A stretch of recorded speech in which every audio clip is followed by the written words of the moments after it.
You expect that, you train somebody, what do you expect after you train somebody? To use the material, correct? How do you inspect this, that it gets done? That's what you got to do. So that's coaching. Coaching is to inspect what you expect, to follow through to make sure it got done. Not to say, hey, nice training session for you guys, hold hands and say, kumbaya, excellent.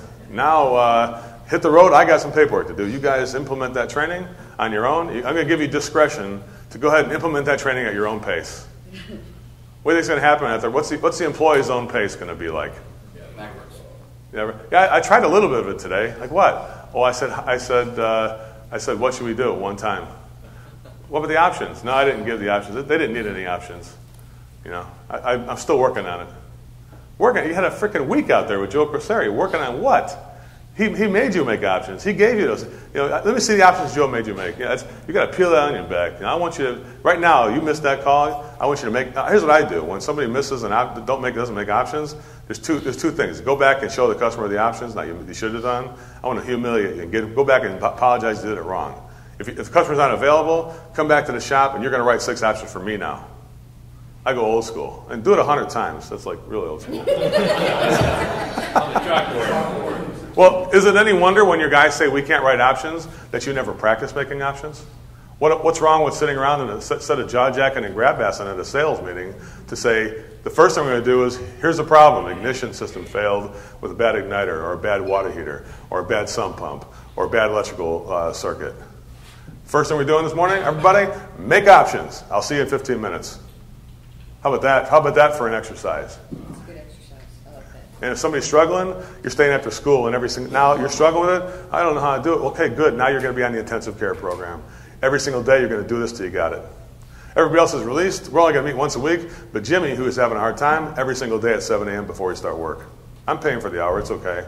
Just get here and we're going to do, all you're doing is option sheets. Matter of fact, because you're struggling so much, you're going to do 2 of them in that hour. I want to see 2 option sheets before you go to work every day. Sit your ass down. Have a seat. What's my first job? Have a seat. And start writing option sheets. What? I don't know how to do it. That's why we're going to practice it. And I'm your best friend. I'm going to help you with it. I'm not going to leave you. Because a good manager has accountability to themselves. They see a problem and they stick with the problem. You can't shake a good manager. You know what I'm saying there? This guy's sticky. I thought I'd just give him some bullshit answer. And he still comes back at me. Holy cow. Pretty soon the employee comes up with a freaking epiphany. Either I'm going to make option sheets or I'm going to have to do what? Find another company. And guess what? People who are good managers never have to fire an employee because the employee fires himself. Why would he have to? Because he just says, I'm not going to sit here all week and make option sheets. He's focused on not doing it. He should be a good employee would be focused on what? Just learning this thing, getting it done. He say, maybe I can do it in 3 days. You might even tell the guy, we're going to be here 7 days, as long as it takes for the next month or whatever. Every day we're going to be here every morning doing this.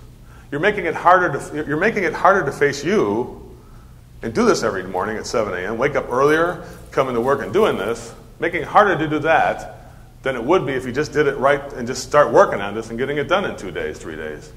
It doesn't even take that long. You do it one time, it's like, oh, I think I got it. Next time, I think I got it again. After 3 days, the manager's like, you know what, I think you just graduated.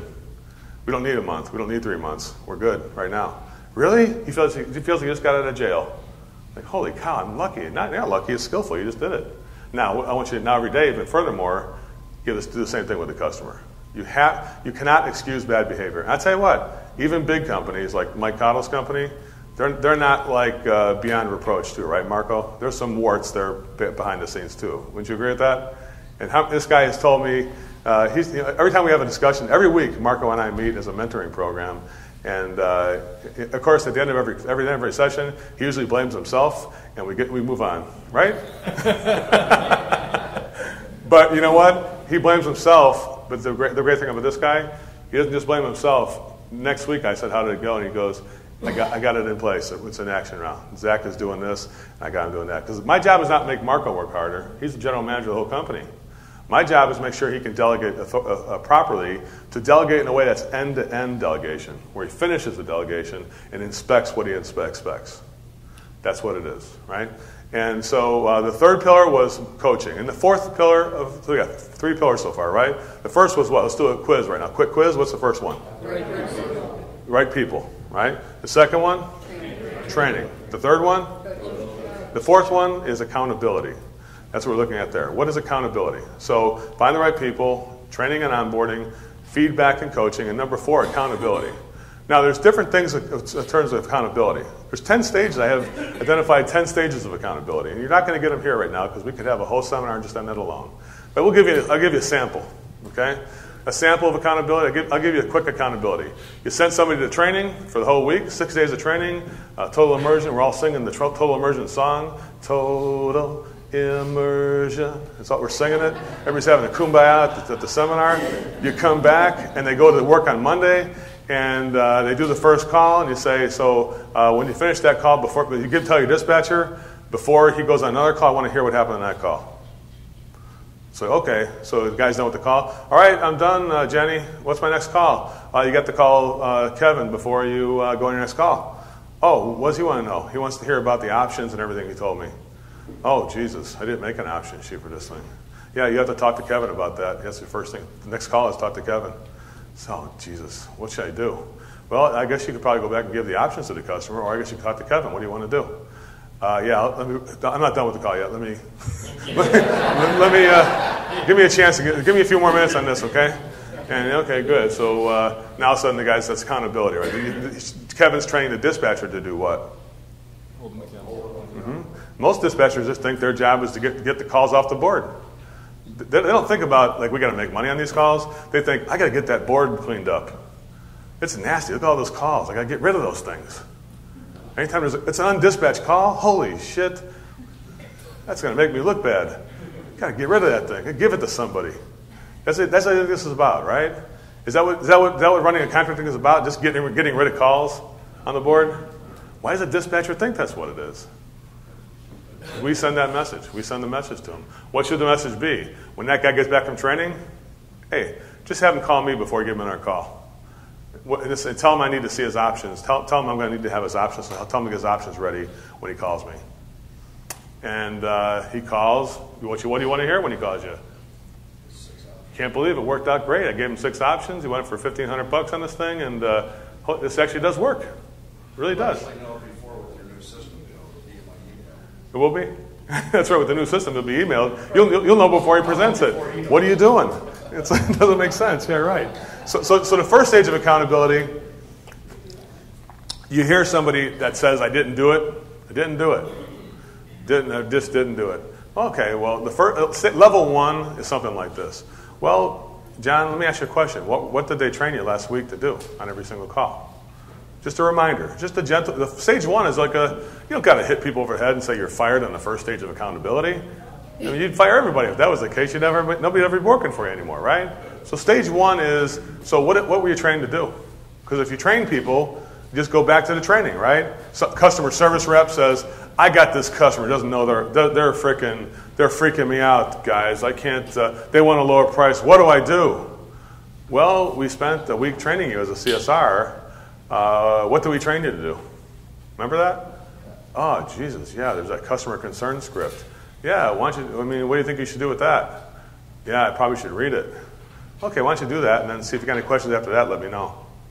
How's that sound? That's level 1. Just a gentle push. Remember that? We did that? Yeah, so, yeah, what happened? What did we say during that training?